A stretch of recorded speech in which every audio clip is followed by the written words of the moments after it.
국민 여러분 안녕하십니까. 공작권TV의 최수용 인사드립니다. 이 방송을 시청하시는 원근 각지에 계시는 국민 여러분 또 동포 여러분 모두에게 감사의 말씀을 전해 올립니다. 오늘은요, 다대포에 침투했던 간첩조가 있었습니다. 작전부에서 난파시켰던 공작원 전충남과 이상규에 대한 이야기를 좀 들려드리고자 합니다. 이 전충남과 이상규가 우리나라의 초병에 의해서 생포당하는, 아주 북의 입장에서 봤을 때는 개망신을 당한 그런 사례이기도 하고 실패 침투 사례라고 할 수가 있겠죠. 자, 이 전충남과 이상규가 체포되는 과정, 또 그 이후에 기자에게서 밝혀진 내용을 통해서 대구에서 벌어졌던 미국 문화원 앞에서의 폭발 테러 사건이 조명을 받는 그런 일이 생겨납니다. 역사의 아이러니가 아닌가 합니다. 1983년 9월 22일 대구시 미국 문화원 앞에서는 폭탄이 터져서 고교생 1명이 사망하고 경찰 등 4명이 다치는 폭탄 테러 사건이 발생하였습니다. 2kg 상당의 폭탄은 인근을 지나던 택시는 물론이고 미국 문화원과 맞은편에 있던 건물의 유리창 500여 장이 깨질 정도로 위력이 막강하였습니다. 당시에 국가안전기획부, 현재 국가정보원이죠. 이곳에서 합동신문조를 구성하여 이들에 대한 정확한 원인을 밝혀내기 위해서 수사하는 과정이 전개됩니다. 이 수사 과정을 통해서 경북대학교에 재학하고 있던 학생 5명이 용의자로 지목돼서 구속이 된 그런 사건이 있었습니다. 이들은 30여일간 구금된 상태에서 자백을 해서 징역형을 받고 복역을 하게 되었습니다. 역사의 아이러니는 그해 1983년 12월 3일 부산 다대포 앞바다에서 북의 작전부라고 말하면 우리나라로 말하면 특수부대를 양성해서 난파시켜서 적 후방을 교란하고 무력 봉기를 통해서 적의 사회를 무질서를 양산하고 폭동을 통한 무력 혁명 완성하려고 하는 그러한 일을 전담하는 부서입니다. 아주 혹독한 훈련을 양성되는 그러한 공작원, 남으로 난파되어서 그러한 간첩 활동을 전개해왔 북을 대표하는 주요 대남 공작기관의 하나입니다.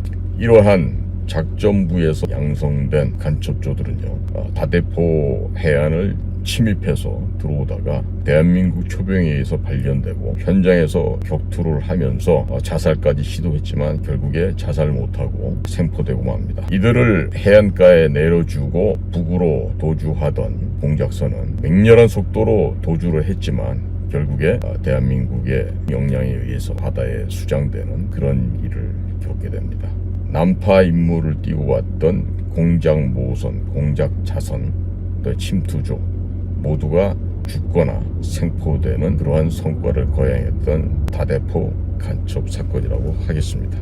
이들은 이러한 다대포 침투 사건을 그해 미얀마 수도 랭군에서 있었던 아웅산 테러 사건을 시도한 지 불과 55일 만에 다시 대한민국을 침범하였던 것입니다. 이때 생포되었던 침투조장 동년 1983년 12월 14일 기자회견에서 침투 목적에 대해서 다음과 같이 증언을 하였습니다. 이미 침투한 간첩을 만나서 부산 일대 주요 국가기관을 파괴 폭파시키고 인명을 살상하여 사회 혼란을 조성을 한 공작원들과 함께 월북할 계획이었다고 실토하였습니다. 아울러서 난파되기 전에 이미 난파된 공작원이 대구 문화원 폭파에 성공했다라고 보고하는 무정을 감청했다라고 폭로하였습니다.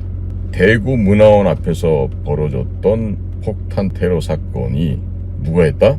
북에서 사주에서 주도한 그러한 테러 사건이었다라는 게 입증이 되었던 것입니다.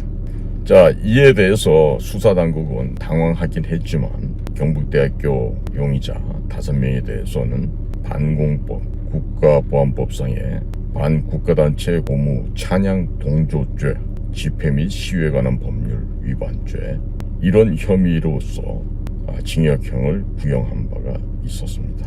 이들은 이후 2019년도에 진실 화해를 위한 과거사 정리위원회 이곳의 재심 권유로 인해서 무죄로 뒤바뀔 때까지 36년간 폭파 테러범이라는 이름을 쓰고 살아야만 했었습니다. 자, 그럼 기획과 실행은 북한이 하고 그 사주를 하고 또 거기에 부안해동의 학생들이 참여했던 것은 사실이지만 또 이들을 또 간첩 행위로 몰아서 또 테러범으로 몰아서 옥살이 시킨 게 억울하다고도 할 수도 있겠습니다만 근본적으로 북쪽과 친하게 지내지 말았어야 합니다. 학생들도. 그런데 20대 초반의 나이에 세상의 물정을 분별하지 못하고 북한에서 파견한 대남 공작원들의 그 감언이설에 속아 넘어갔던 거죠. 자, 그러나 북한 괴뢰 국가의 이름을 참칭하여 전체주의 독재 정권을 유지해오는 왕권 세습 체제인 저 북한이란 체제는 국가가 아니라 미친 광신교 교도들의 집합체라고 규정하는 것이 옳습니다. 이미 국제사회에서나 선진국에서도 북한을 컬트 CULT라고 하는 미친 광신도 교도들의 집합체라고 규정을 하고 있습니다. 대구에서의 폭파 사건은 다대포에서 생포된 전충남에 의해서 요행이도 그 진실이 드러났습니다만 대부분의 북한 괴뢰가 추진해온 대남 공작 사업들은 감쪽같이 성공을 한 사례가 적지 않았죠. 따라서 우리나라 영내에서 벌어졌던 각종의 의문 사건들이 북한의 소행일 수도 있다는 점을 반드시 염두에 두어야만 합니다. 늘 그러한 개연성을 열어두어야 하는데 이것은 대한민국 이 한반도가 분열되어 있는 분단국가라는 이 현실이고 비애인 것이죠. 민족의 비극인 것입니다. 자, 이러한 대구 미국 문화원 폭파 사건이 1983년도에 벌어졌는데 그보다 3년 앞선 1980년 5월에는 광주에서 5.18 사건이 발생하였습니다. 당시 박정희 대통령께서 김재규 중앙정보부장에 의해 서거하시고 대한민국 사회는 1979년 10월 26일 이 11.6 대통령 시해 사건이 발생한 이후에 극도의 혼란기에 접어들게 되었습니다. 이후에 김일성은 남쪽에서 광주 소요 사태를 인민의 무장혁명으로 승화시켜서 대한민국을 적화하지 못한 것에 아쉬움을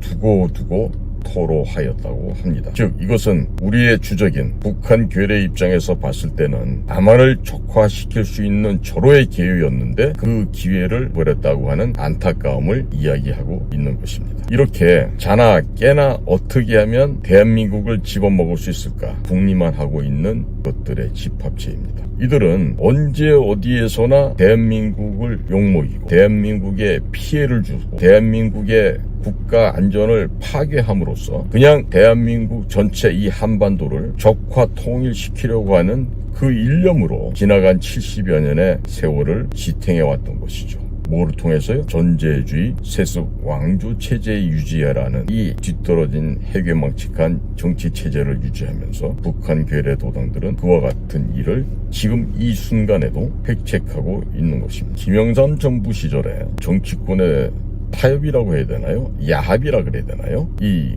5.18을 민주화 운동으로 규정을 하면서 여기에 대한 실체적 진실을 다시금 규명한다고 하는 이런 허무맹랑한 목적하에 재조명해서 이것을 민주화 운동으로 규정을 하였습니다. 이 5.18을 왜 민주화 운동이라고 해야만 했을까요? 김영삼은 이전 노태우 정권으로부터 승계 물려받았던 정치 자금이 폭로되는 상황을 맞이하게 되었습니다. 이에 대해서 혹시라도 피해가 불똥이 튈까 염려한 김대중은 먼저 선수를 치죠. 먼저 노태우 측으로부터 현금 몇십억을 받았다라고 얘기하는데 과연 몇십억만 받았겠습니까? 제가 이 국가정보기관에서 근무를 하다 보니까 과거 김대중이 살고 있던 동교동에 돈을 날라주었던 그런 선배의 증언을 들을 수도 있었습니다. 그 선배께서 웃기는 소리 하지 마라.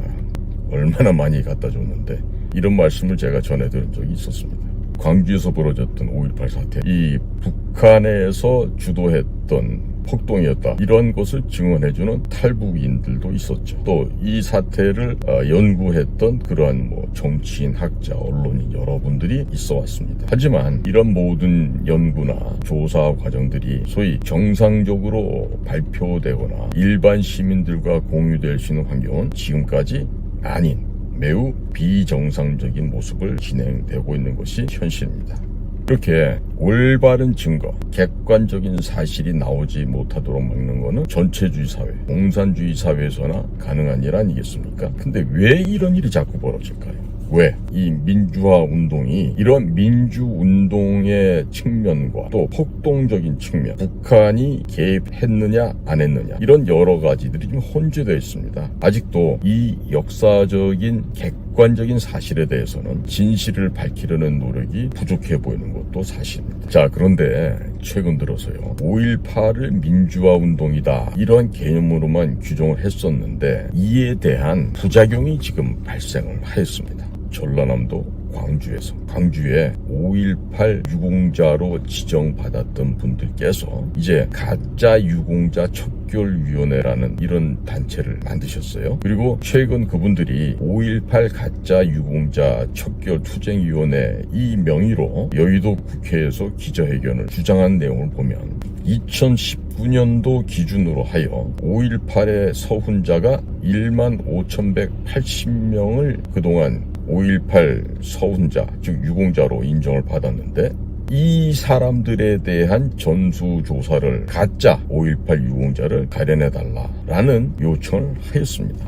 그동안에 5.18 가짜자에 대한 다른 단체에서도 간헐적이나마 진짜 5.18의 유공자이신 광주 시민들 직접적으로 가짜 유공자 척결을 주장한 건 처음 있는 역사상 최초의 일인 것입니다. 동기자회견에서는 가짜 색출 척결 끝까지 간다, 이런 현수막과 함께 이 땡땡을 내가 인후 보증해 주었다, 양심선언 당사자 정땡땡, 또 인후 보증 및 부정수급자 조사하라, 민주당은 5.18명 공개하라, 가짜 5.18 유공자 전수조사 예우 박탈과 같은 편말이 등장하였습니다. 국민들께서도 궁금해할 수 있는 내용들입니다. 국가 차원의 유공자 인정을 하는 그 모든 절차와 보상금 지급을 일개 지방자치단체인 광주시가 전권을 가지고 확행한다는 것은 그간 이런 문제점이 숱하게 지적돼 왔던 것이 현실적인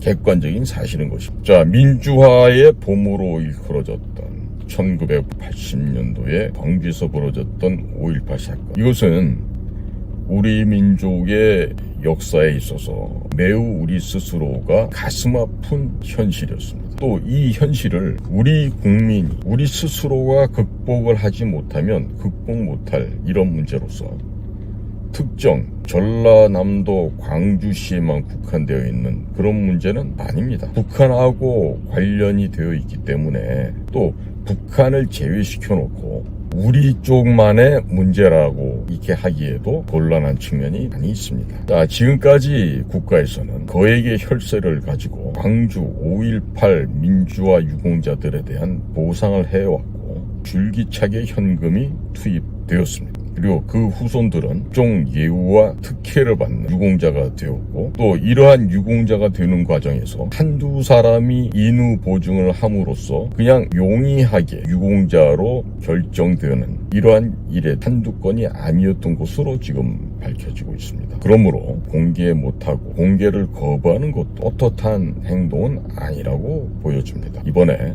이와 같이 진짜 5.18 광주 유공자 여러분들께서 이와 같은 가짜 유공자를 척결해달라는 요청을 하고 있는 차제에 그동안 광주시에서 진행해왔던 5.18 유공자 심사 보상 업무는 당연히 정부로 이관하는 것이 옳다고 하겠습니다. 현재 국가보훈처가 국가보훈부로 이제 승격이 될 터인데, 그곳에 장관을 하고 계시는 박민식 장관께서는 이 5.18 가짜 유공자 척결하는 문제를 역사 바로 세우기, 국가 기강을 정상화시키는 차원에서 심각하게 고민해 주시기 바랍니다. 박보훈처 보훈장관, 박민식 장관의 선친께서도 대한민국의 장교로서 월남전에 참전하셨다가 불의의 사고로 순국하신 그러한 용맹한 장교로 우리들은 알고 있습니다.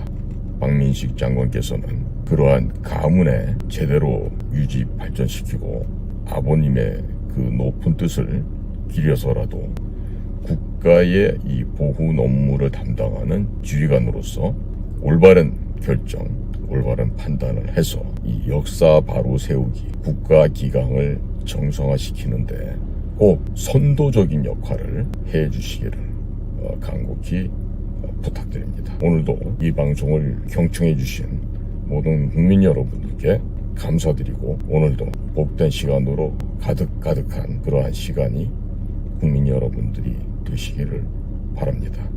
감사합니다.